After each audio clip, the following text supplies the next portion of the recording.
আসসালামু আলাইকুম। প্রতিদিনের আয়োজন তো আপনাদেরকে দেখাই, তো আজকের আয়োজন একটু বেশি, সেজন্য।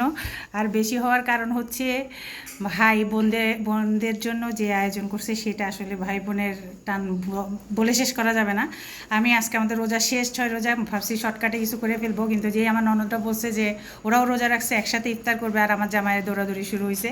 তো কী কী নিয়ে আসছে বোনদের জন্য, এই তো তরমুজ নিয়ে আসলো, তারপরে হচ্ছে নিজেই কাটছে কেটে, তারপরে ফ্রুটস এগুলো সাজায় ফ্রিজে রাখছে। তো আমি ওদের জন্য একটু লাল শ্যামাইয়ের বিস্কিট বলতেছি, আমি জানি না আসলে এটা কী নাম, এটা আমি বানাইলাম। কেমন হয় ইফতারের পর বোঝা যাবে। আমার ছোটো ননদ ছিল, সে পুডিং বানায় নিয়ে আসছে।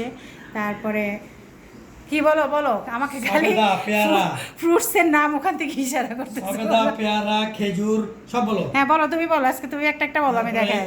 তরমুজ, হ্যাঁ, তারপরে বেগুনি, পেঁয়াজু, বেগুনিগুলো কিন্তু আমাদের ছাদ বাগানের বেগুনি দিয়ে, তারপরে আছে এখানে চিরা কলা, তারপরে আছে ঐতিহ্যবাহী ছোলা, তারপরে ট্যাঙের শরবত, ডিমের পুডিং, ছাদ বাগানের পুদিনা সালাদ, পুডিং। ছোট বোন নিয়ে আসছেন না? হ্যাঁ, শিরওয়ান আছে। তাড়াহুড়ায় এখনও গরম, সেজন্য এটার ফিনিশিংটা এরকম লাগতেছে। তো সবাই ভালো থাকবেন, দোয়া করবেন সবাই সবার জন্য। আল্লাহ হাফিজ।